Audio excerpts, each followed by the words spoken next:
Hola, Hola. Hola, ¿qué tal? bueno, buenas tardes, bienvenidos a otra convocatoria más de En torno a una mesa Miradas Diversas.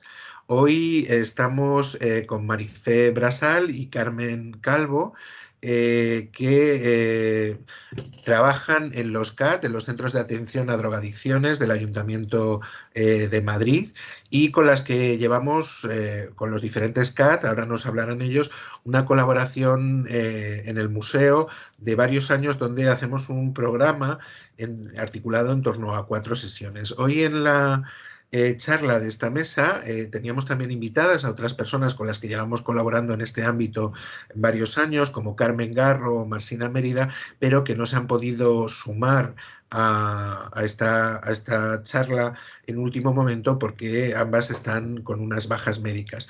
Así que lo que hemos hecho es pedir preguntas a algunos de vosotros que nos seguís habitualmente en estas mesas, a algunos compañeros de museos y del ámbito social, eh, para poder ver cómo se articula también esta relación. Hablaremos con Marifé, hablaremos con Carmen, ahora se van a presentar ellas, y articularemos después de centrar un poco toda la temática, cómo es el recurso y cómo es la colaboración que hemos establecido con el museo. Hablaremos a través de estas preguntas también que nos han lanzado los compañeros y las compañeras. Marifé, si te quieres empezar a presentar tú, cuéntanos cuál es tu perfil, cuál es tu cargo también y un poco, Vale, si quieres, cómo funcionan los CAT. muy bien. Yo soy Marifé Brasal. En este momento estoy dentro del Departamento de Reinserción del Instituto de Adicciones, pero sí que es verdad que empecé trabajando en los centros de atención directa, de asistenciales. Empecé en el CAT de Vallecas, continué en el CAT de Hortaleza, el CAT de San Blas y finalmente estoy en el Departamento de Gestión, implicado en reinserción, en la captación, un poco búsqueda de programas de ocio, de tiempo libre, de todas aquellas actividades que les puedan eh, llevar dentro de una red comunitaria y normalizar la situación post desintoxicaciones, deshabituaciones, etcétera. Y Carmen, tu formación, Marifé, tu perfil de titulación, ¿cuál es? Terapeuta ocupacional, perdón. Soy terapeuta ocupacional, sí, sí. Vale. Y Carmen, si quieres contarnos tú también tu perfil y cuál es tu cargo o en qué trabajas y cuáles son las áreas que cubres. Bueno, pues un poco resumidamente, mm, llevo alrededor de más de 30 años trabajando en adicciones, en concreto en los CAD, pues 30, sí, ciertamente. Y anteriormente también trabajé en el ámbito de la salud mental. Y durante este tiempo, bueno, pues he desarrollado siempre, se ha conciliado siempre ambos perfiles, ¿no? Lo relacionado con la conducta problema relacionada con la sustancia y a veces también la conducta problema relacionada con la salud mental. Trabajo ahora mismo en el CAD de Hortaleza, soy terapeuta ocupacional, también lo concilio con el cargo de adjunta de sección desde hace unos años y con anterioridad trabajé en el CAD de Arganzuela. Y bueno, pues sería un poco lo más general, ¿eh? Vale, nos gustaría porque yo creo que estas redes y estas entidades son a veces específicas del entorno, de la comunidad de Madrid. Puede que en otras comunidades funcionen de manera diferente o en otros países no haya estas redes. Que habláramos un poco de cuál es la realidad. Habéis hablado de diferentes CATs, cómo se organizan, cómo se llega también al contacto y a la colaboración con el museo. Y concepto muy interesante que yo creo que abarca también el Ayuntamiento de Madrid, que es Madrid Salud, y que es el concepto de trabajar en salud, y algo que también se está hablando mucho desde la OMS y desde los museos, que es la salutogénesis, y cómo la cultura, los museos y los espacios de ocio, cultura y educación y aprendizaje pueden contribuir a la salud de la ciudadanía, y también como hay un ejercicio de derecho de participación y de ejercicio a la cultura, ¿no? O de espacio cultural. Contarnos un poco cuál es la realidad de los CADs. Mira, nosotros para encuadrar un poco, somos el Instituto de Adicciones y estamos dentro de Madrid Salud en el Ayuntamiento de Madrid. Y estamos dentro del municipio de Madrid. Somos 7 CAD, el CAD de Arganzuela, el CAD de Hortaleza, el CAD de San Blas, CAD de Villaverde, CAD de Latina, Tetuán y me falta uno, perdón. Pero vamos, en 7 distritos para abarcar todo el municipio Villaverde, ¿no? todo el municipio de Madrid. Esa es la idea de tener un poco todo por zonas, incluido dentro de estos centros de atención. Fuera de estos centros directos de atención a drogodependientes, a adicciones, pues tenemos 3 centros contratados externos que son el Centro de Cáritas, Cruz Roja Centro y Cruz Roja en Casa de Campo como centros de día. Tenemos también asimismo concertadas algunas plazas en hospitales para hacer desintoxicaciones, deshabituaciones que en el medio ambulatorio son más costosas porque corre riesgo su salud física, su salud mental incluso, para deshabituación de alcohol también.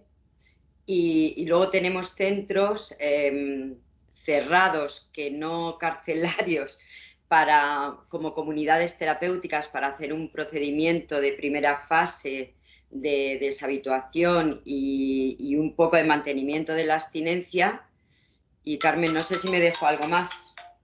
No, sí, contamos con pisos de apoyo a tratamiento. De apoyo. Es decir, realmente la red tiene convenios con diferentes dispositivos o recursos que creen que en un momento determinado de las fases del tratamiento tienen que ser empleados. Es decir, los CAD son centros de referencia, son de acceso directo. Pueden ser derivados también por cualquier profesional de cualquier otro dispositivo, de cualquier otra institución, pero el ciudadano puede venir a ventanilla directamente y pedir su cita. No tiene que ser derivado por ningún especialista.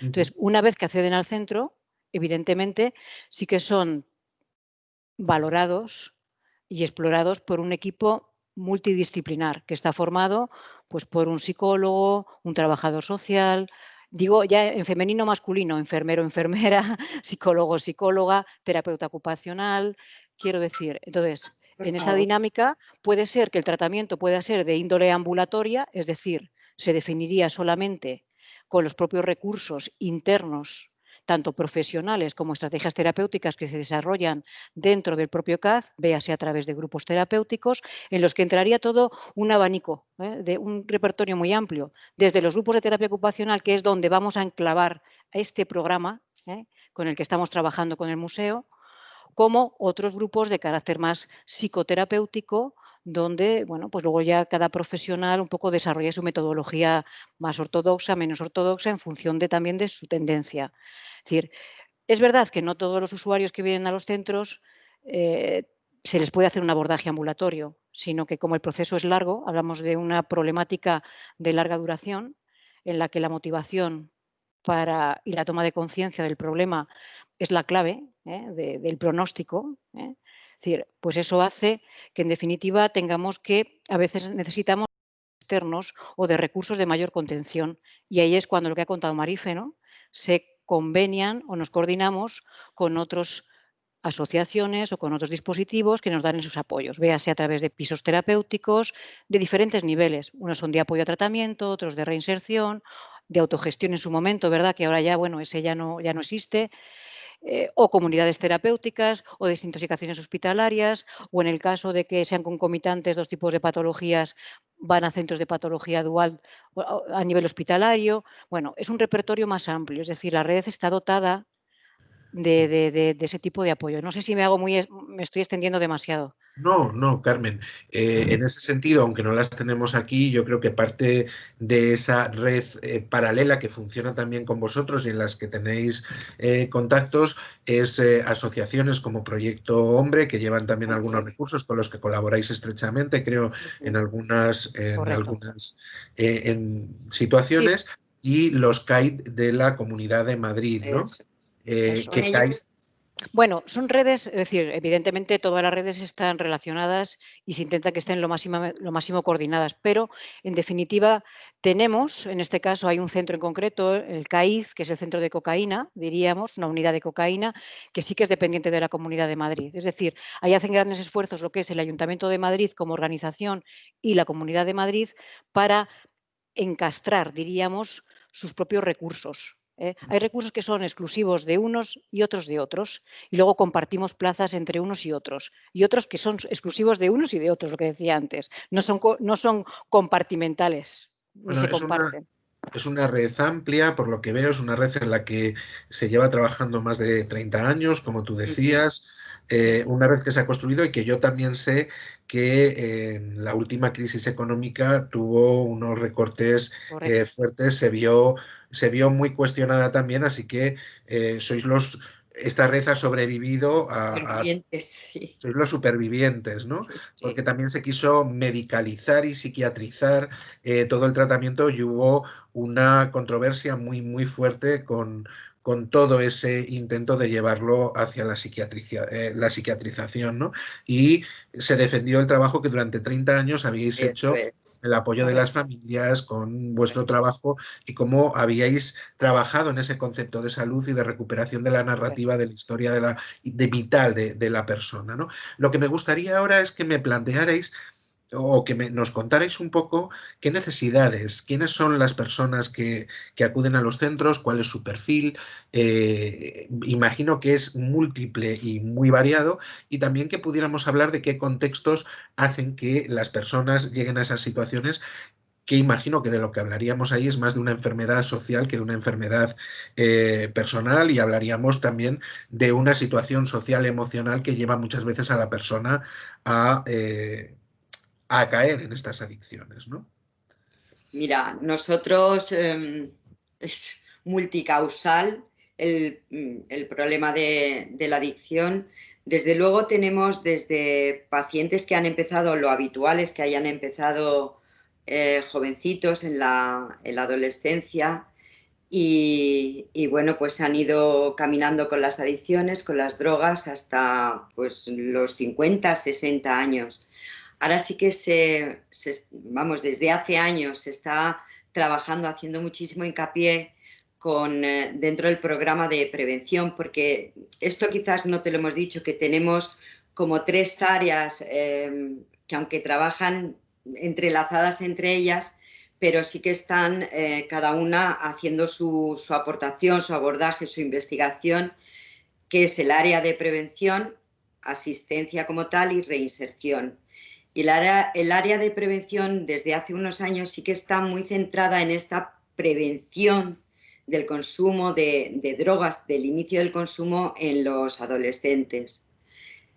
La relación con las emociones, pues es que las drogas son históricas desde toda la vida, donde se busca ser grandes supermanes, algo que se salga fuera de ti, un gran comunicador, como se dice lo del grupo, la presión de grupo, pertenecer a un grupo, o sea, es multicausal, pero no todo el inicio de la adicción está en la adolescencia, en los jóvenes. Hay muchísima mujer que tenemos también con problemas de adicción a tranquilizantes, antidepresivos, problemas de alcohol. Es que es muy variado, ¿no, Carmen? ¿No piensas tú que Sí, tenemos me gustaría aportar a lo que está diciendo Marisa, que estoy totalmente de acuerdo, evidentemente. Es decir, ahora mismo el Instituto de Adicciones lo que está haciendo es un gran hincapié y un gran esfuerzo, porque los perfiles a lo largo de estos años han ido variando. No tiene nada que ver el paciente que teníamos inicialmente el que se ha ido, el devenir de los acontecimientos, porque en definitiva el consumo de cualquier sustancia o la conducta problema, diríamos, ¿no? A nivel comportamental, está muy ligada a los tiempos. Es decir, eso es lo que vamos a ver en cierta medida y por eso es el valor de lo que vamos a trabajar, la importancia que tiene la ocupación y lo que hacemos y cómo lo hacemos. Entonces, esa interacción evidentemente está definiendo nuevos perfiles. Me estoy refiriendo ahora mismo al tema de las adicciones al juego. Todo este tema que ahora mismo está muy candente, que se está haciendo desde el Ayuntamiento de Madrid un gran esfuerzo y hay una gran campaña que está saliendo además en los medios de prensa relacionada con el juego con los jóvenes, las casas de apuestas, es decir, todo el juego online, todo el uso abusivo de los videojuegos, todo esto ahora mismo se está abordando de una forma, diríamos, muy central, ¿verdad, Marife? Si me equivoco me lo dices, y o sea, están gastando grandes esfuerzos en establecer nuevas estrategias para captar a esa población, porque esa problemática hace años no existía. Si existía, era un reducto, es decir, no llegaba a los centros.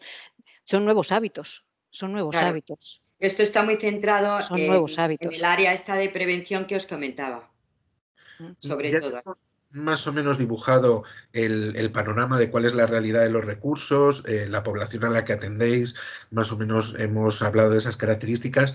Hemos hablado de los 7 CATs, creo que los 7 CAT, perdón, los 7 CAT en los Es que que eso... colaboramos, ¿sí? Y lo que me gustaría es que nos contarais un poco en esa relación que establecimos hace unos años con el museo, donde anualmente cada curso trabajamos con todos los CATs, trabajamos en diferentes sesiones, nos dividimos y trabajamos con un grupo. ¿Cómo se llega a esa relación? ¿Qué función cumple para vosotros el museo? ¿Por qué habéis seguido acudiendo a nosotros? ¿Qué impacto veis que tienen los participantes y cómo se imbrica ese trabajo en el museo en el proceso y en el trabajo terapéutico que vosotras realizáis? A ver, yo voy a contar la parte de un poco de contacto, de cómo llegamos al museo, y Carmen la parte más técnica de trabajo.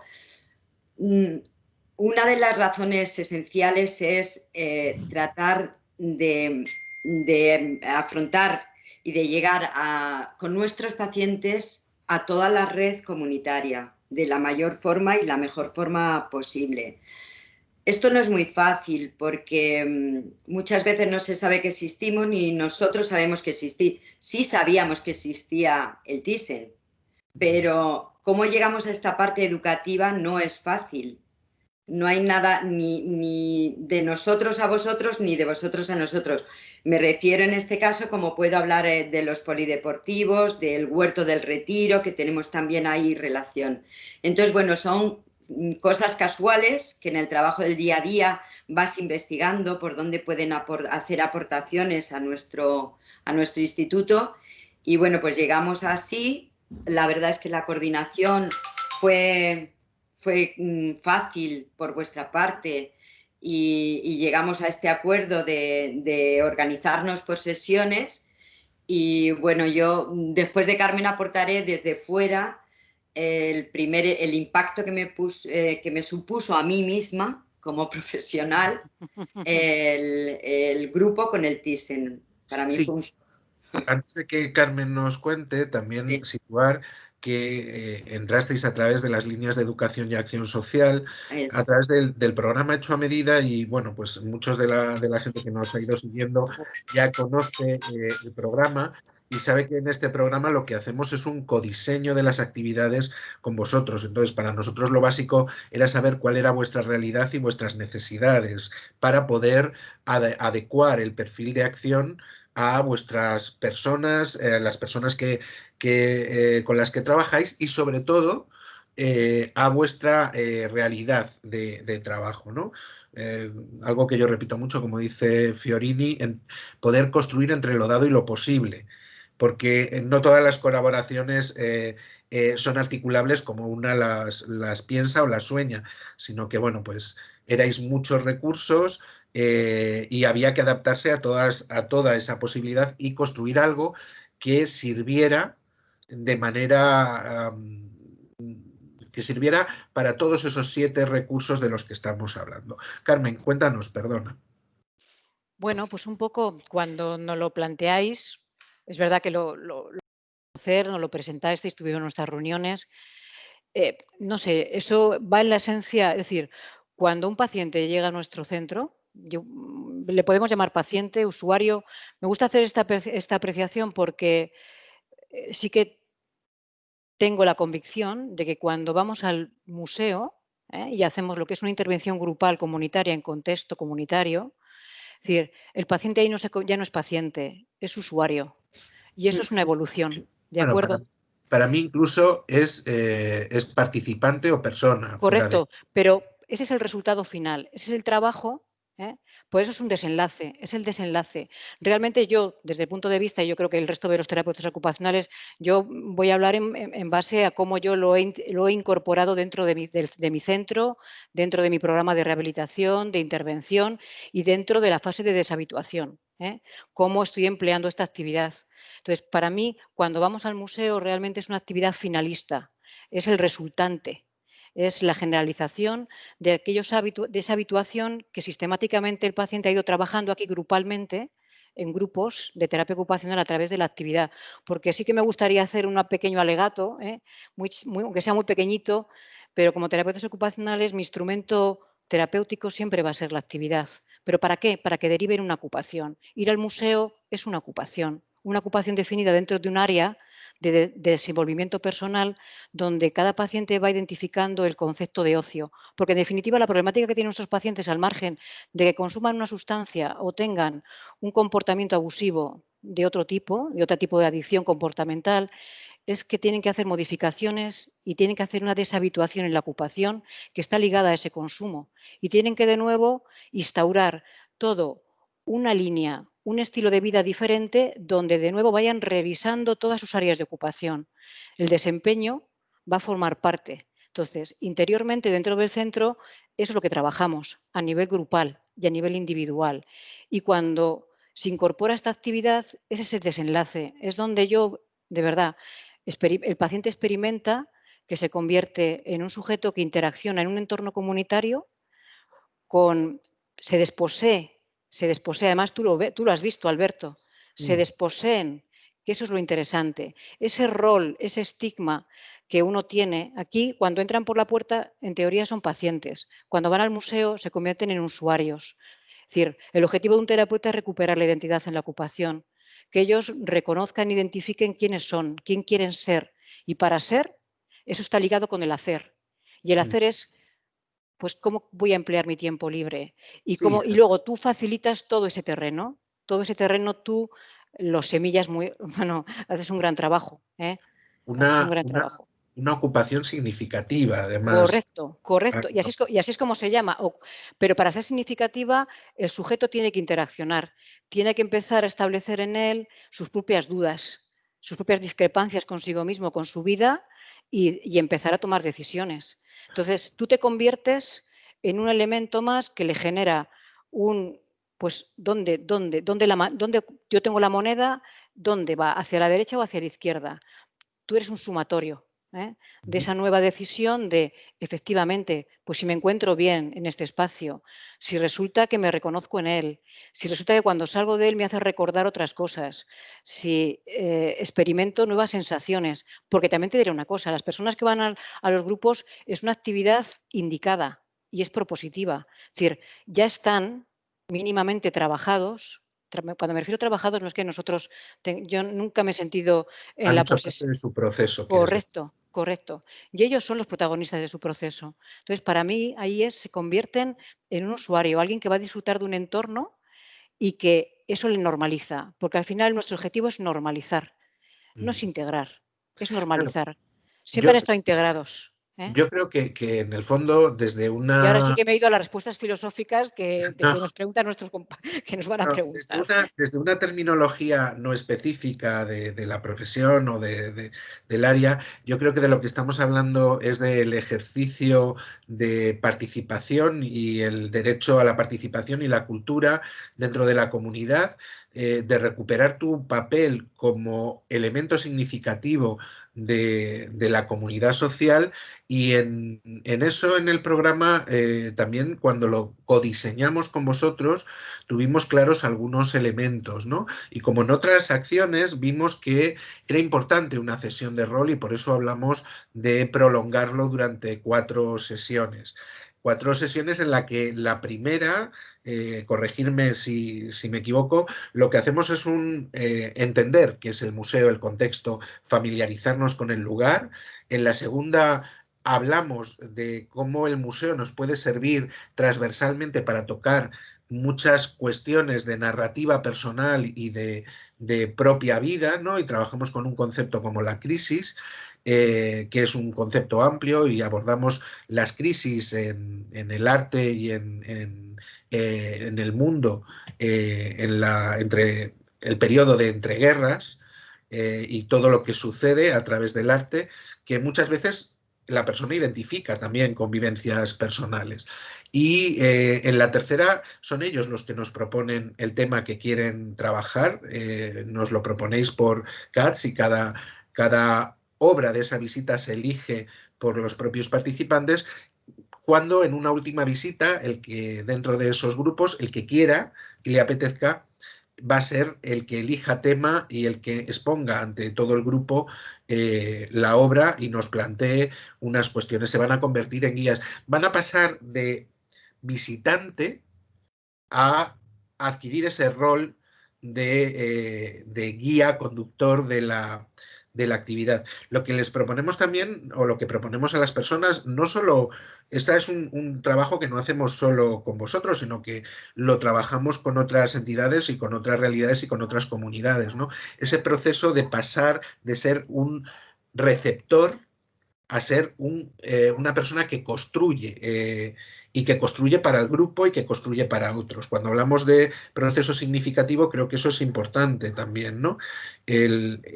Bueno, al principio entiende, pero luego di y contribuye.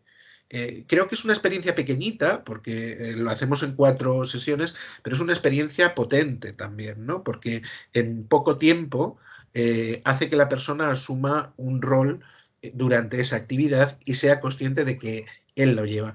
Y Correcto. pasaban cosas bonitas, o sea, yo recuerdo abuelos que llevaban a sus nietos y que querían traer a sus hijos, y como en esa última sesión muchas veces se invitan amigos o a familiares para que puedan participar también o puedan verles en ese rol de desempeño, ¿no? Mira, yo creo que una de las cosas que el Thyssen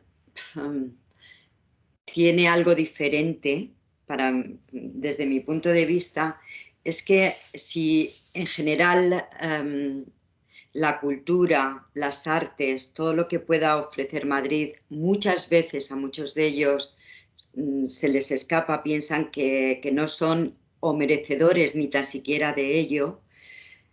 El Thyssen tiene en sí mismo un estigma ya, no sé qué palabra bonita utilizar, pero elitista, más de...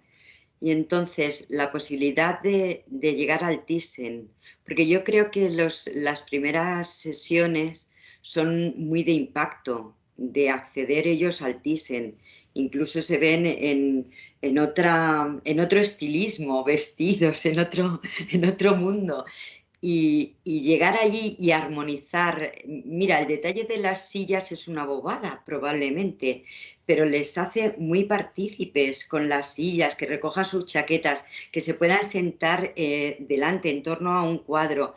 Y yo creo que desde el primer instante que se acercan al Thyssen, que yo no sé, temor no voy a decir, pero sí que es algo como muy, muy lejano a ellos, o sea, a mucha distancia de ellos.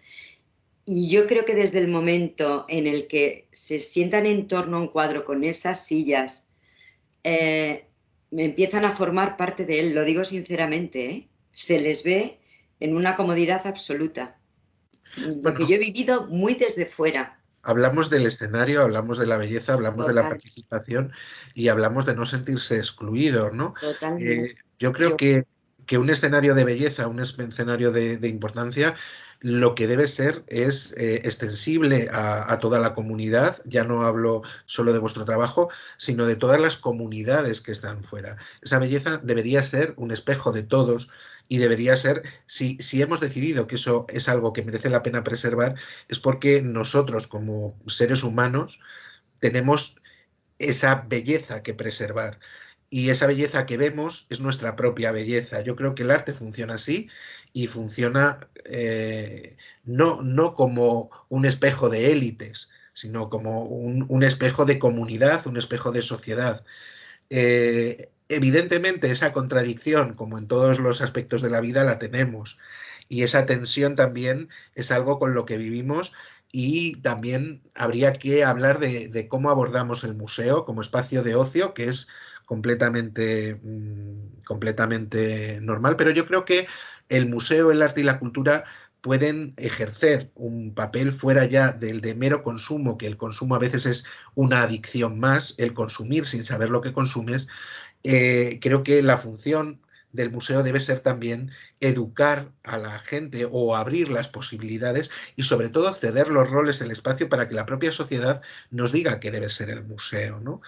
Creo que esta tensión que nosotros tenemos, que es algo con lo que vivimos, es algo que también vosotros tenéis en vuestro propio trabajo y eh, en el propio tratamiento, ¿no? Hay unas contradicciones internas entre lo que nos gustaría que fueran las cosas y entre lo que son en realidad, ¿no? Y creo que ahí hacemos un trabajo épico, como diría Fiorini, de estar entre lo dado y lo posible y de construir con la idea de que las cosas se transformen y puedan transformar también.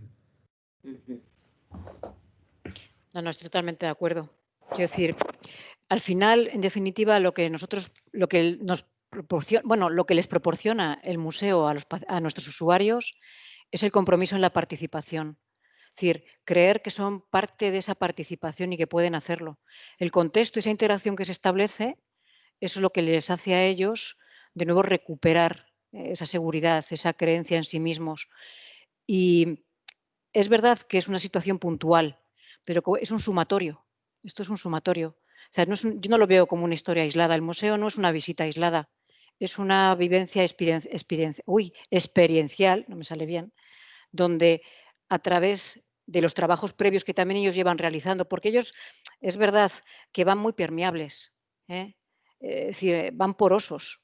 Intentamos además que la gente que vaya en esas condiciones para que sean capaces de absorberlo, porque en definitiva eh, el contexto, sentirse en un contexto de nuevo y formar parte de él, sentirse que te perteneces a ese espacio de nuevo, eso es sanador. Eso es lo que de nuevo a uno le reporta la salud. Por eso yo creo que la actividad del museo es una ocupación que de nuevo define el bienestar. Entonces, nuestros usuarios, en este caso pacientes, clientes o como los queramos llamar, tienen que ir identificando dónde tienen que encontrar ese bienestar. Y nosotros somos los facilitadores y facilitamos los espacios, los momentos. Algo que nos contabais o algo que hemos visto a través de los años y que a vosotras mismas parece que os sorprendía es el grado de aceptación de la actividad dentro de los grupos. Porque nos decíais que venían desde la primera a la última visita prácticamente las mismas personas que empezaban, acababan y que a veces eso en otras actividades no pasaba así. Ahora Yo, Carmen, no. que ya es, pero yo lo que he visto por lo menos de las primeras sesiones es el impacto que han encontrado ellos mismos en la posibilidad de ver un cuadro desde otro prisma, desde desde las emociones, desde dejar de verlo, lo veían con el corazón, luego con la razón, con los ojos, con el interior, y eso yo creo que les impactó y les impresionó muchísimo de cara a que no solamente tú les guías, les ibas llevando a que no solamente lo que expresa un cuadro a los ojos puede traducirse en una realidad. Y yo creo que todo eso se iba moderando, se iba modificando, y yo creo que desde el primer cuadro, que no olvidaré, con la pipa humeante, con la botella, Sí, desde sí. ese primer cuadro ya se quedan impactados con que lo que puede llegar a transmitir el arte para ellos. No sé, Carmen, luego cómo se traduce todo esto. Hombre, yo creo que ellos, lógicamente, igual que todos nosotros, partimos de cosas muy comunes. Prejuiciamos, Eso es. ¿eh? Predeterminamos lo que consideramos que son las cosas y yo creo, y en el caso de nuestros pacientes, pues eso son resistencias muchas veces para que ellos puedan avanzar en su proceso. Cualquier actitud rígida, inflexible, desadaptativa, porque otra de las cosas que proporciona mucho el museo es ves cómo se modula, cómo lo que ha dicho Marife antes, cómo adaptan su físico, cómo adaptan no hace falta que les digamos, oye, es decir, saben perfectamente, están adaptados al ritual de lo que supone ir a un museo, que nadie va en bañador. Es decir, que guardan las formas, incluso cuidan más ese día su aspecto, incluso van vestidos de forma... Es decir, eso es lo que nosotros medimos como terapeutas en un momento determinado, cómo son capaces de sintonizar de forma adaptativa con su entorno, contexto normalizador, porque en definitiva es nuestro trabajo. Porque al final eso va íntimamente relacionado con el mantenimiento de la abstinencia. Es decir, ese es el reflejo, es el signo. Cuanto mayor capacidad de adaptación, si te das cuenta, de ahí que el perfil, que eso sí que yo quiero también insistir, que va al museo, es un perfil ya en fase avanzada. Salvo excepciones, porque a veces nosotros también tenemos que ser a veces no muy rígidos. Hay veces que aunque tengamos personas que estén en una situación en la que tenga algún consumo que otro esporádico, pero si ha hecho grandes avances o grandes cambios en otros aspectos de su vida, en los que ha tomado ciertas decisiones, ha abandonado conductas de riesgo, grupos de relaciones de riesgo, y lógicamente hay que irle facilitando plataformas donde él vaya viendo de qué forma tiene que definir sus elecciones. Entonces, el museo, digo el museo como arquitectura, pero el museo es algo vivo, que es lo que tú le haces vivo. En el museo es donde se movilizan las sensaciones, las preocupaciones. Es más, tú hay veces que hay momentos que ellos te confrontan y tú los confrontas. Te confrontan y te dicen, eso de Nueva York, eso lo dirás tú, porque el cuadro de Nueva York es Nueva York, pero eso no es Nueva York, eso es una línea y a mí no me vas a sacar de esta. Evidentemente, cualquiera de nosotros, me da igual que tengamos un problema de adicciones o de no adicciones, que tengamos esa actitud en el mundo en el que vivimos. Fíjate ahora cómo estamos, cómo nos tenemos que readaptar un día sí, otro también, y en cuestión de horas difícilmente podremos sobrevivir. Y nosotros, desde nuestros dispositivos, lo que intentamos es, con un enfoque muy humanitario, es trabajar sobre la persona, que nuestras personas con las que estamos sean capaces de poder... A mí la palabra integrarse no me gusta, porque me parece que es como que están desintegrados y están fueras. No, leen de otra manera, no son capaces de leer lo que sucede a su alrededor y tenemos que facilitarles los medios para que sean capaces de hacer una lectura comprensiva y actualizada y normalizadora.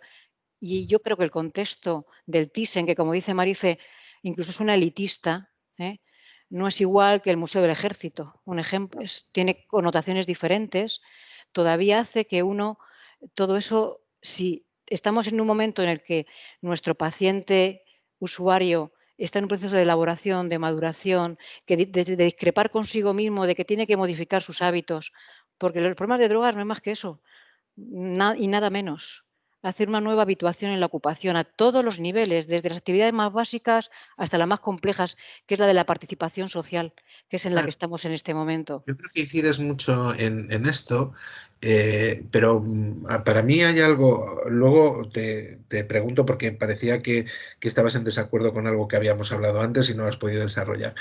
Pero yo creo que una de las cosas interesantes del museo con vuestra población o con cualquier otra es que te enseña la multiplicidad, te enseña, si te lo permiten, la multiplicidad de planos de lectura en torno a una situación o una obra de arte. Entonces, cuando cuestionamos, no le cuestionamos o no cuestionamos a la persona lo que ve, sino lo que le planteamos es que puede haber otras muchas realidades paralelas, otros muchos planos de lectura, y lo que planteamos a la gente, y creo que es lo interesante para cualquier persona, venga de donde venga, es que la realidad no es algo único, sino que es un constructo intelectual y que como un constructo ideológico no es inamovible y por tanto esas verdades que para ti son inamovibles pueden variar y eso es lo que hace que varíe la historia del arte, que varíen la materialización de las obras de arte y los puntos de vista en torno a la realidad. Y que en el fondo el arte es un discurso y es una discusión con el espectador y el espectador tiene también la obligación de construir la realidad con su mirada y por tanto es también un artista a la hora de mirar las obras de arte. Y nuestra responsabilidad es hacer una visita o parte de una construcción de esas obras con el mayor nivel de implicación o conciencia posible. ¿Qué significan para nosotros? Por tanto, el museo se puede convertir, si lo abordas de esa manera, siempre en un espejo de la vida y de la persona. Cuando hablábamos de la aceptación de la actividad, Carmen, no parecías muy de acuerdo. Cuéntanos. No, en el sentido de la aceptación, no, yo creo que ellos la aceptan, no la desaceptan. Quiero decir, pueden tener sus elecciones, es decir, a lo largo de su vida no han desarrollado en su esquema de valores o intereses, no han identificado quizá el contenido cultural o un museo, pero no porque tengan a lo mejor una carencia educativa, que a veces no va relacionado con la carencia educativa, ni mucho menos, sino porque en ese repertorio no lo han desarrollado. Y entonces, el museo permite ampliar, es que vuelvo a lo mismo de antes, le permeabiliza, vuelve a abrir las posibilidades, porque nuestros pacientes, nuestro trabajo, en este caso como terapeutas ocupacionales, es que ellos empiecen a entender la importancia de la ocupación, porque en función de esas, sus factores de riesgo ligados al contexto se van a amplificar o se van a reducir. Claro, pero Carmen, yo creo que ahí no nos hemos entendido bien, porque para mí una de las experiencias, he hablado con tus compañeras, he hablado contigo y he hablado con ellos, es cómo la visita al museo les impacta desde la primera visita y tienen una continuidad en la asistencia, y lo que me decís es que otras actividades que se les proponen a veces no tienen ese enganche que tiene el Eso no museo. lo es. No lo A sé, ver, no lo sabría decir, no sabría responderte de verdad, sinceramente, tan categóricamente. No yo sé si creo que es Marifé. verdad que el museo sí que les impacta, que les da muchas oportunidades, que pueden opinar libremente y además yo he observado en los tiempos que he ido que todo es respetable, toda opinión es válida, nadie piensa que es una locura lo que dice el compañero, todo encaja dentro de un cuadro, las opiniones son tenidas en cuenta. Tú sí que es verdad, Alberto, que las refuerzas mucho constantemente cada opinión. Eh, tienes la suerte y la capacidad de aprenderte los nombres casi de todos, con lo cual les vinculas mucho con la actividad que se está realizando. Yo creo que sí que enganchan y además descubren en los cuadros lo que yo decía antes, muchísimas posibilidades que yo creo que una visita simple a un museo a ver un cuadro no les es que No, no lo han desarrollado y otras veces lo tienen aparte porque piensan que no es algo recíproco, que el museo, que un cuadro les pueda transmitir un razonamiento, una emoción, cualquier cosa. Entonces sí que les engancha el museo y van descubriendo cosas nuevas. Yo sí que haría una apreciación, creo, no sé, Carmen, de cara a vosotros, que les falta a lo mejor luego un poco la parte de taller. A mí me gustaría, dentro de los cuadros que se desarrollan y demás, que me parece bien que no sean unas grandes salas, pero las técnicas pictóricas, o eso ya es mucho pedir, eso ya no es educatis. Bueno, sí, lo que el problema en estas cuestiones también, cuando hablamos de proyectos de futuro y de debilidades y fortalezas, es lo que nosotros hemos diseñado con vosotros. Entonces, es lo que nos pedisteis y en tener en cuenta ahí que sois 7 CATs y que a las reuniones de diseño, cuando nos reunimos, venís 14 profesionales y que tenéis 14 criterios diferentes que tenemos que ahí aunar. está. Y no es lo mismo los profesionales o los criterios de los profesionales de un CAT que los de otro, porque normalmente cuando diseñamos una visita en hecho a medida, la diseñamos para el grupo que va a venir. Con vosotros lo estamos diseñando para 7 recursos Sí, sí. con, con profesionales que tienen una variabilidad en la asistencia y tenemos que llegar a un entente cordial y a algunos no les importa quedarse más tiempo, pero otros no quieren quedarse. Entonces, aquí tenemos que llegar al entente cordial que hemos llegado siempre, que es esta modalidad. Y eso también, cuando hablamos de trabajar entre lo dado y lo posible y de adaptar, pues evidentemente nosotros estamos abiertos y la actividad es lo que vosotros nos digáis que tiene que ser.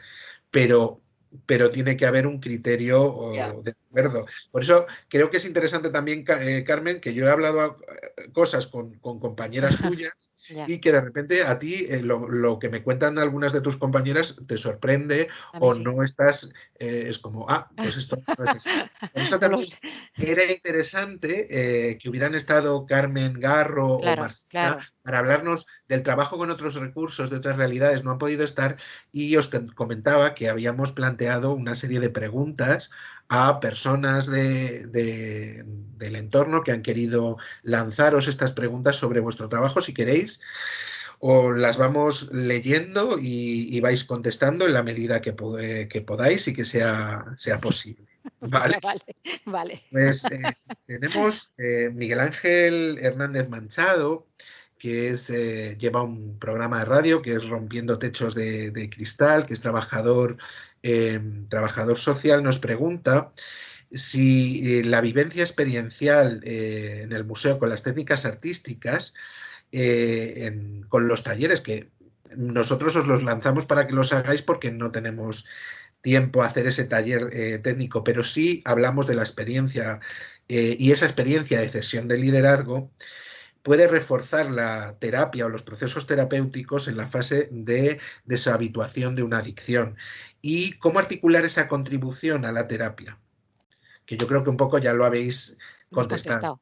Hemos contestado. Pues sí, yo creo que sí. Yo creo que está contestada, ¿no? No sé si hay algo que queráis puntualizar o pensáis que... Claro, claro. Luego, bueno, la respuesta sería que en este caso, cada terapeuta que emplee la actividad tendrá que definir en qué medida la quiere emplear.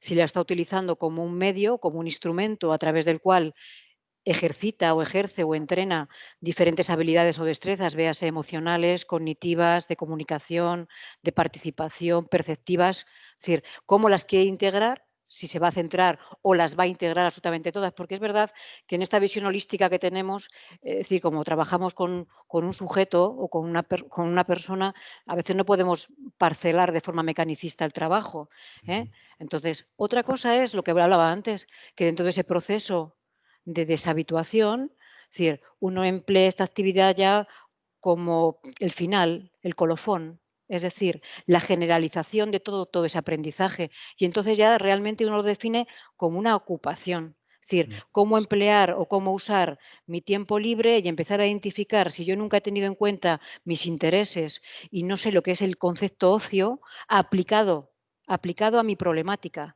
Porque no nos podemos olvidar que esto no es para cualquier ciudadano. Es decir, es propositiva, está indicada.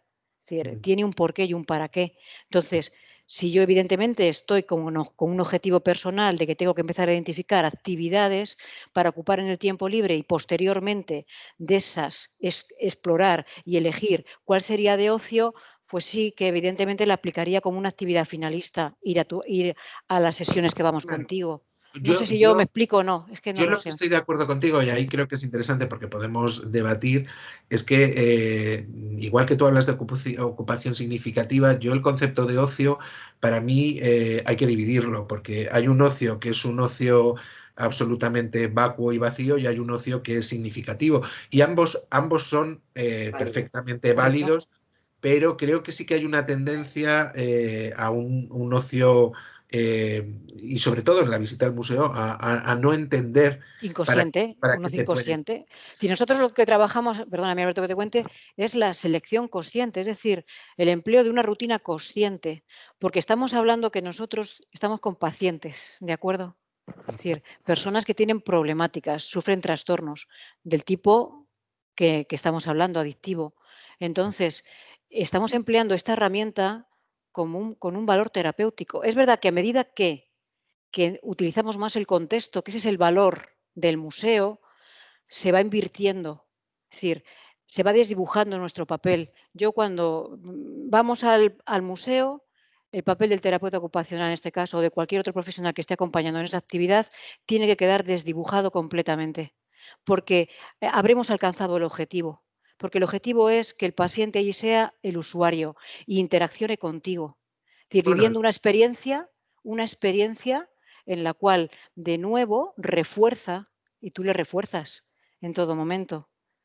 Para mí el objetivo en ese sentido, cuando tú has hablado, es cuando te encuentras alguno de los participantes que han venido por su cuenta a ver el museo y te saludan. Que eso nos ha pasado en alguna ocasión con algunos que te ven por el museo, te saludan. Eh, y entonces creo que sí que hay una función, y es que para mucha gente, algunos sí que han venido habitualmente antes al museo, o para otros es un descubrimiento. Correcto. Y Porque para tú al otros, final lo que perseguimos es que sean autónomos, es decir, que generalicen, que sean capaces de imprimir por sí mismos lo que tú acabas de decir, esa iniciativa, porque que nosotros como colectivo les llevemos dentro del proceso tiene su significación, pero nuestro objetivo final es que ellos lo que tú dices lo asimilen y lo incorporen y lo normalicen a su vida diaria. ujú. ¿Eh? Que eso es lo que Bueno, tú dices cuando te visitan a ti en el museo. no, a mí no me visitan, vienen al museo Da y igual, estás con ellos. el, el Eh, oje- o ese es sea, el me ha objetivo pasado final. varias veces de gente que o te ve con un grupo y espera al final para saludarte, o te deja gente que ha venido en los grupos con vosotros. Desde otra, tú estás incidiendo mucho en el cambio de rutina, en el cambio de hábito, pero desde disciplinas como la arteterapia, Mónica Curi Abril nos pregunta cómo se aborda la atención al núcleo emocional y vincular con los conflictos que derivan en atención desde vuestros recursos, y cuáles consideráis que puede ser la causa de altos índices de repeticiones sistemáticas de las conductas posteriores a los tratamientos, esas recaídas. La recaída, supongo que sí. Bueno, pues porque estamos hablando de un problema de adicción que, la causalidad de esta problemática pues es que es tan variada, que es que yo creo que muchos de los problemas que surgen con el tema de las adicciones es que es de repetición, cómo Crónico se dicen que es crónico y recidivante, crónico así y lo, recesivo, así lo llamaban. efectivamente. Aunque Es que parece que eso como que de eso no puede salir. Y no estamos hablando de eso, estamos hablando que independientemente de que sea un trastorno que se mantiene en el tiempo, pero porque es de largo proceso, porque además la recaída no tiene que verse como un elemento negativo dentro del proceso. Es un elemento que proporciona una evolución y un avance. Pues por lo que estamos hablando, Alberto, porque en definitiva, las personas cuando sufren una adicción no es simplemente dejar de hacer una conducta problema, es que invade todas las áreas del desempeño. ¿De Claro, acuerdo? yo creo que la pregunta va más a si hay un abordaje de los traumas emocionales que pueden Sí, haber influido en que esa persona caiga en problemas de adicción. Y si claro, desde los centros hacéis ese abordaje psicoterapéutico, sí, por esa supuesto. búsqueda del conflicto nuclear inicial, ese problema de vínculos familiares o de sistémicas familiares que pueden haber llevado a la persona a una situación de especial fragilidad en los sí, consumos. pero no siempre está relacionado con... Es que todavía yo creo que se sigue argumentando que un adicto, una persona drogodependiente viene de familias desestructuradas, de espacios, y no siempre se da así, y no hay un epicentro para desarrollar una problemática de drogas. Es que eso yo creo que ya está muy No. fuera de... Cuando una persona viene al centro, por eso se hace una valoración y se hace, por así decirlo, una visión multidimensional, que es lo que antes decía Marife, donde se ve dónde puede estar la causa, es decir, la función que tiene el consumo. Es Ujú. decir, Más todo, eso. todo consumo tiene una función dentro de la vida de esa persona. Si evidentemente la función es porque viene de un trauma emocional, pues se establecerán las estrategias pertinentes para hacer un abordaje más intensivo a ese nivel, independientemente que el propio consumo luego también vaya lesionando o impactando negativamente en otros rendimientos a nivel personal, a nivel relacional, a nivel desempleo y satisfacción de sus espacios de ocio. Quiero decir, pero claro, ese es el trabajo que se hace. Eso es lo que se llama el concepto de valoración-evaluación. Y si lógicamente tiene una carga emocional, nuestros pacientes, la adicción en general, claro que tiene de base una insatisfacción Mucho. emocional muy grande. Y además ahora se va sumando más lo que el concepto de patología dual, ¿verdad, Marife? Si yo me equivoco, Sí. donde con lo que hablábamos antes están relacionados dos trastornos que conviven, ¿no? Y influyen uno en el otro. Y que el Pensaciones. pronóstico de uno va con el otro. Y entonces ahí todo eso al final, es decir, agrava lógicamente más la situación. Pero claro que abordamos todo lo emocional, ¿cómo no? Ujú. Porque en sí mismo el consumo es un sufrimiento. Si es que es un sufrimiento. Lo que pasa que hay veces que dejar de consumir también es un sufrimiento, ¿eh? Porque descubrir que uno tiene que renunciar a su familia, si es o no una situación de riesgo o que no es beneficioso para uno, o a mi pareja que es consumidora, o a los amigos de toda la vida con los que he construido mi forma de ser y de Que sentir, muchas veces no es nada fácil, ¿eh? No es nada dejar fácil. el consumo y la abstinencia en muchas ocasiones lleva a la más absoluta aislamiento. Entonces es que es muy duro, ¿eh? Mm. Empezar, entre comillas, de cero a los 40 y tantos años, es que no todos tendríamos valor. No. Y además descubrir eso, y además por eso te decía antes que esta actividad lo que promueve y que y incluso como tú lo dinamizas, es un eslabón tan importante, nos ayuda tanto a seguir desarrollando un concepto que se llama desarrollo de discrepancias, que es un hablar en voz alta, porque nosotros cuando trabajamos, es decir, no indicamos lo que tienen que hacer o no hacer. Eso sería fácil. Primero, porque a veces buscan soluciones mágicas que sabemos que no se van a mantener en el tiempo, sino que son elaboraciones y maduraciones personales las que tenemos que trabajar. Por eso hay recaídas. Y por eso las recaídas a veces no son más que resistencias que uno tiene a querer abandonar o inhibir o dejar de hacer ciertas cosas porque en definitiva uno quiere seguir haciéndolas, aunque sean perjudiciales, porque esa es la adicción. Lo La adicción, hacemos todos, de hecho.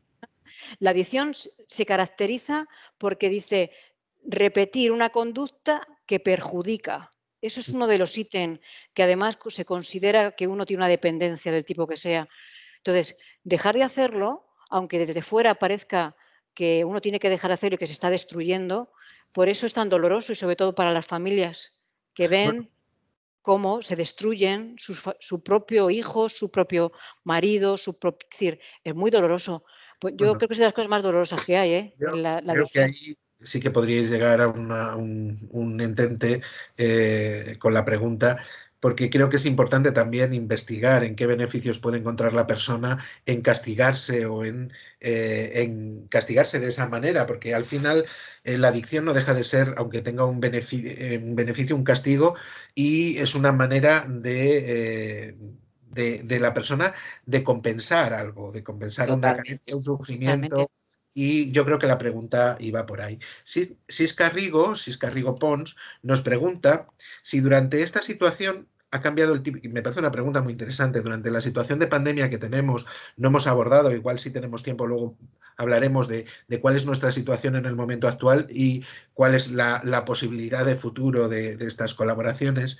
Y creo que estas preguntas también nos dejan a nosotros mucha discrepancia, como decías, de las preguntas, Carmen. Desarrollo de discrepancias. Nos dejan la posibilidad de desarrollo de discrepancias, creo que eso lo voy a adoptar, me ha encantado el concepto.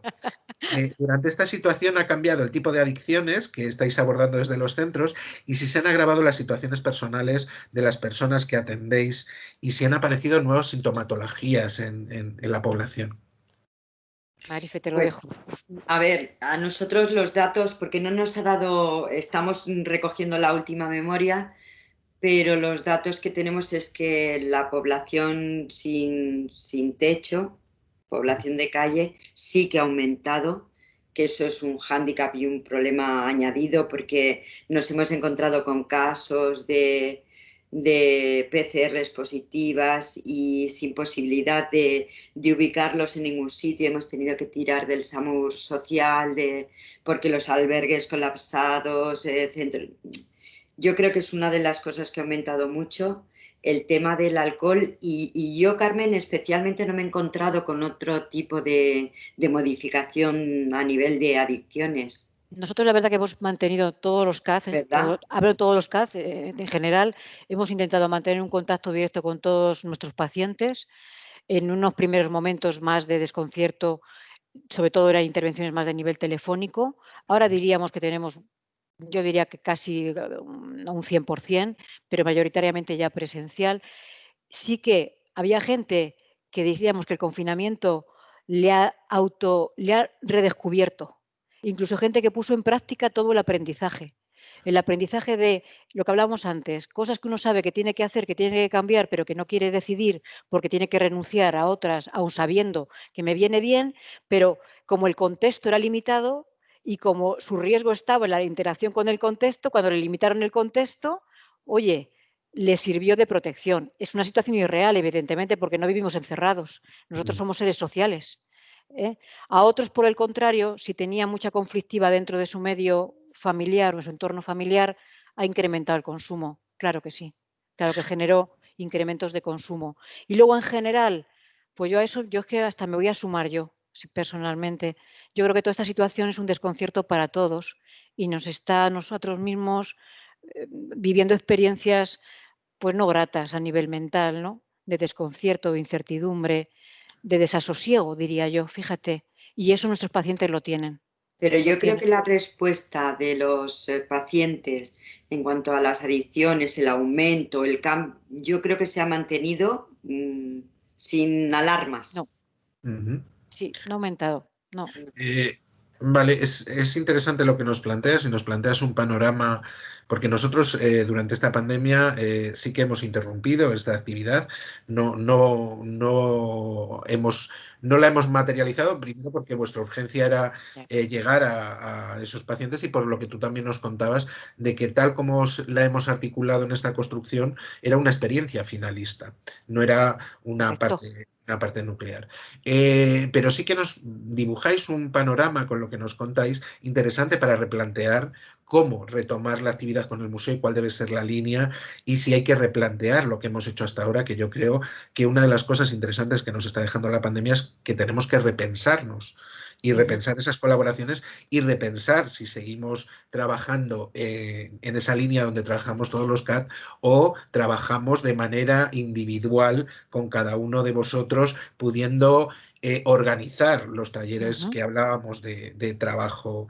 Y creo que estos encuentros también nos plantean, ¿por qué no? Esas fortalezas de las que hablamos, pero estas debilidades también que encontramos en el sistema.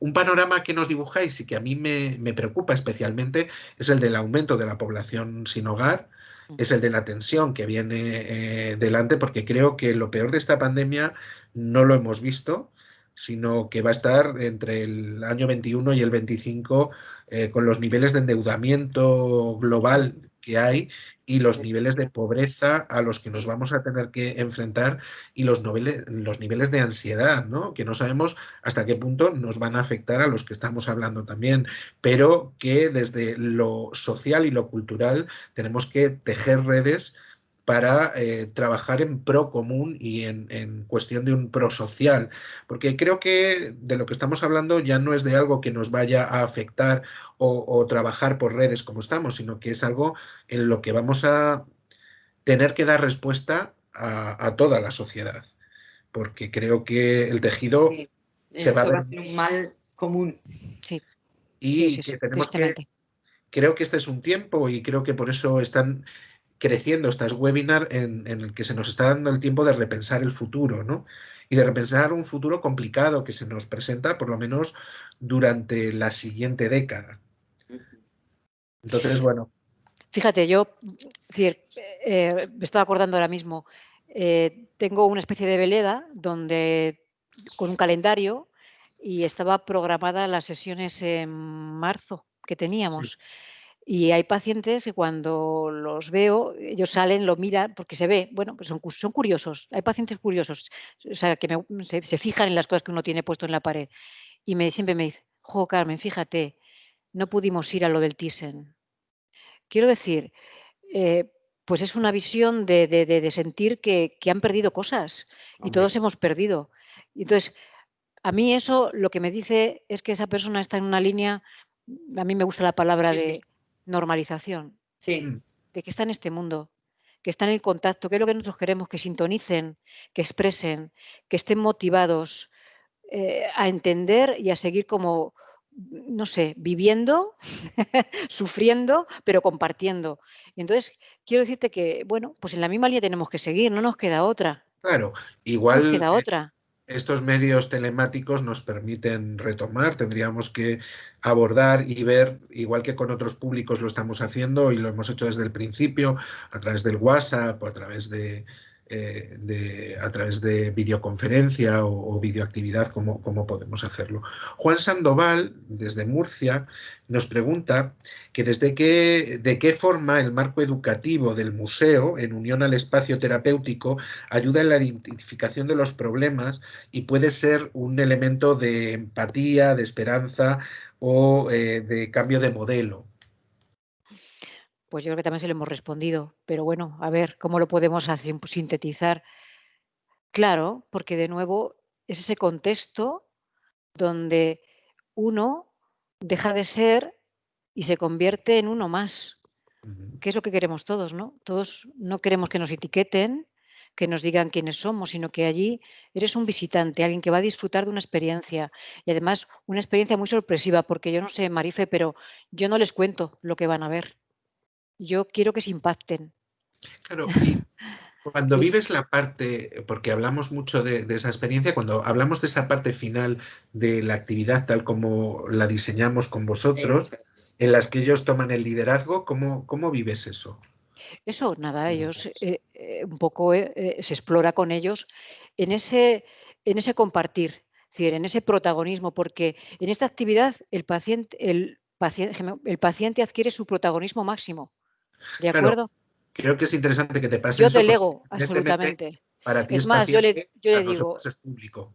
claro, pero cuando va, independientemente, cuando ese paciente que aquí que se elabora, incluso a veces con otro, porque han hecho cuadros a veces juntos, hay personas Sí. que han compartido, es decir, primero hacen una elección propia, definen su elección, porque en definitiva lo que queremos es que recuperen esa capacidad de elegir, de saber qué les gusta, porque lo que hablábamos antes, la adicción te deja en blanco, ¿eh?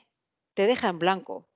Te tienes que desposeerte de tantas cosas que a ciertas edades es muy difícil volver otra vez a ver por dónde tiro. Y nosotros somos meros instrumentos. Yo, Pero como luego hay terapeuta, otra cosa también, previo a este día, que es la última sesión, tenemos una reunión donde, como nosotros trabajamos en grupo, vemos temas candentes, lo que se está bullendo dentro del grupo y te referimos temas concretos para trabajar a través de los cuadros, justo previo a la última, creo.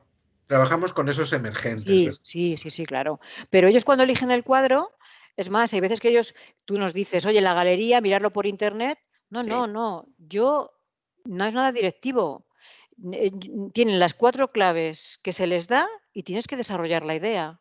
Porque tienen que ser autónomos, autogestionar, tienen que saber resolver. Cuando hablamos de resolución de problemas, ese concepto que a veces uno dice, uy, hay que trabajar la resolución de problemas. No, no, no. Este es el entrenamiento de la resolución de problemas. Quiero decir, cada profesional lo va a hacer con sus herramientas. Las Vale, estáis herramientas nuestras es a través de la ocupación, la actividad. planteando algo interesante, algo que trabajamos con otros objetivos, con otros grupos y comunidades, que es el usar el museo de manera transversal para cumplir otros objetivos secundarios que creo que también lo hace la escuela, ¿no? Claro. Y sobre todo el cómo la cesión de rol también implica toda una serie de objetivos que son importantes y troncales en todo el tema de la participación, ya sea dentro de una comunidad de rehabilitación o dentro de una comunidad social. El liderazgo, la toma de decisiones, la participación, el hablar, el preparar un contenido, forma parte de que todos seamos elementos activos dentro de esta sociedad y creo que es el momento o que son cosas que debemos fomentar porque se van a necesitar y se están Mm. necesitando cada vez más. La Claro. última pregunta nos la lanza Claudia Torner desde Barcelona y nos pregunta si durante el proceso de rehabilitación del museo y los CATS que trabajan para que el arte acompañe y motive y participe a la recuperación del proyecto de vida, eso que es tan interesante, aunque tú ya nos has explicado que forma parte de un proceso finalista, de todo un trabajo previo, ¿Cómo se mantiene esa relación con el museo y con el arte una vez la persona se ha independizado o ha salido de esos procesos? ¿Tenemos un seguimiento de eso? Yo creo que no. No. Yo tengo la experiencia de gente que vuelve al museo y te ve y te saluda, pero evidentemente yo creo que Claudia nos aporta algo interesante y es si deberíamos hacer ese seguimiento de trabajo, esa invitación. Creo que nos señalaban también en esta... Ay, me lo vas a tener que repetir otra vez.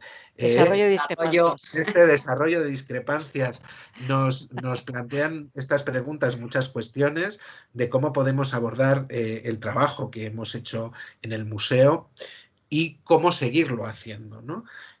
Agradeceros que estéis aquí con todos los problemas que hemos tenido de horarios para poder juntarnos.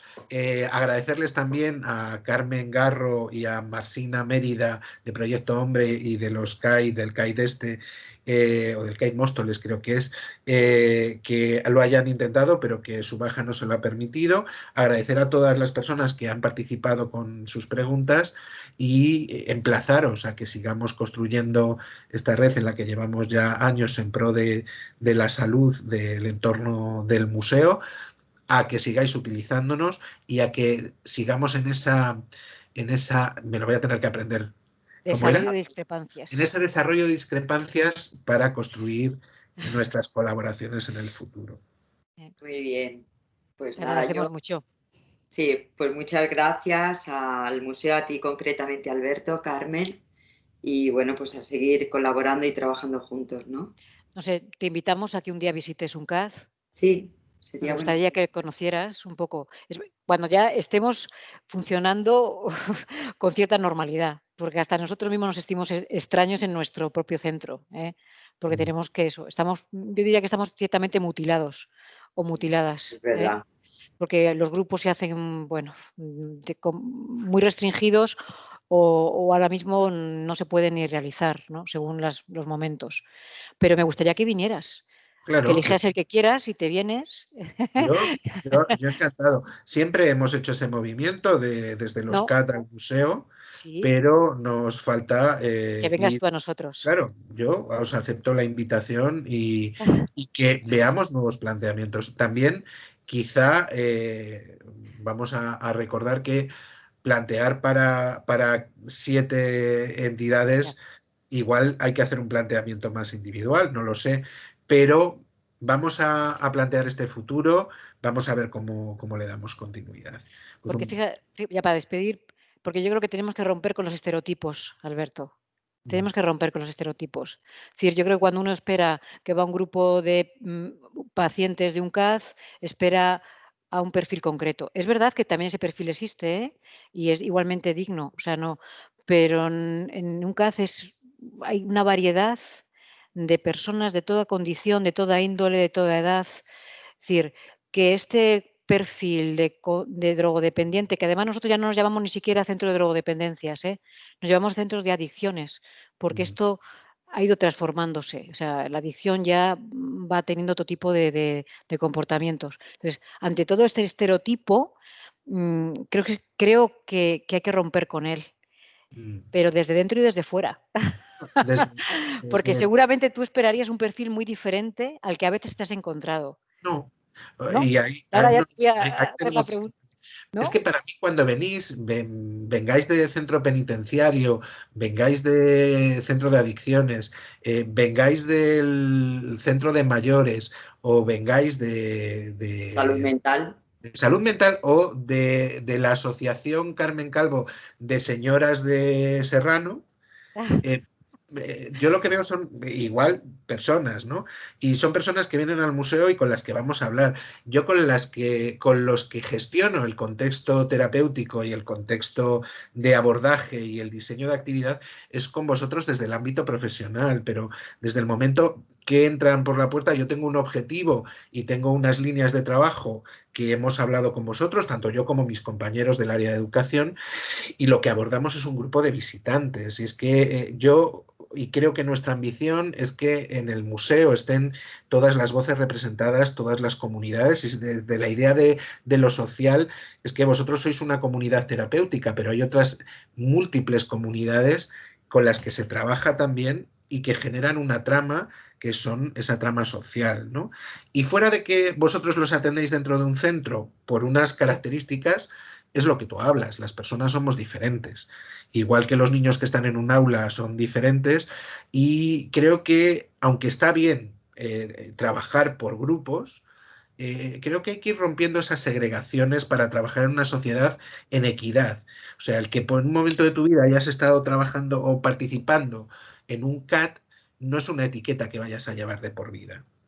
Igual que el que tengas una diagnosis de enfermedad mental o que estés en un centro para personas sin hogar. Hay una urgencia de atención, hay una situación de sufrimiento, tú lo planteabas muy bien, Carmen Calvo, y lo que tenemos es que trabajar en pro de que ese sufrimiento o de no eliminarlo, porque eso depende de la persona, pero sí poner las bases para que la vida de las personas que nos rodean sea lo más fácil posible. Pues sí. Y el acceso al museo, a la cultura y a la participación sea lo más fácil.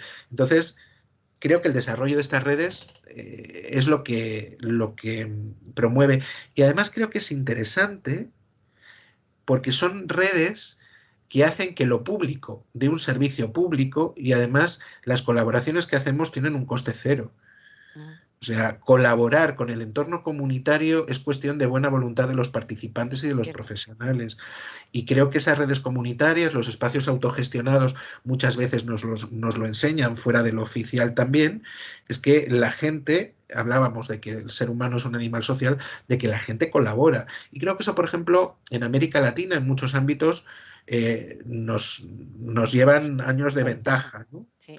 Y creo que en Europa tenemos que aprender o reaprender esa colaboración que en los entornos rurales, por ejemplo, existe, y a veces en los barrios y en los entornos urbanos nos hemos deshumanizado, nos hemos fragmentado, segregado, sin idealizar el entorno rural y sin demonizar el entorno urbano. Pero creo que sí que hay que reaprender a ser comunitarios, a ser comunidad. Sí. Y que la comunidad es que somos todos, y que si falta alguien tenemos un problema. Y en eso trabajáis, en eso trabajamos, y la cultura y la salud creo que son una alianza que genera muchas posibilidades, como vemos. Y que también nosotros mismos tenemos que aprender a quitarnos nuestras etiquetas, nuestros estigmas y las inercias que hemos generado a lo largo de 30 años de construcción en cultura y en sanidad, ¿no? Porque muchas veces hemos convertido nuestros espacios en garajes sin salida, y hay que volver a tirar el muro del fondo y conectar unos con otros. Pues sí. Entonces, yo ahí dejo esas discrepancias para que las hablemos. Ha sido un placer y un regalo estar con vosotros esta tarde, y espero que la gente que nos esté viendo lo haya disfrutado igual. Voy a detener la grabación. Un saludo. Un saludo. Adiós, adiós. Adiós, Alberto. Adiós. Adiós. A ver. Adiós. Detener grabación aquí. Vale.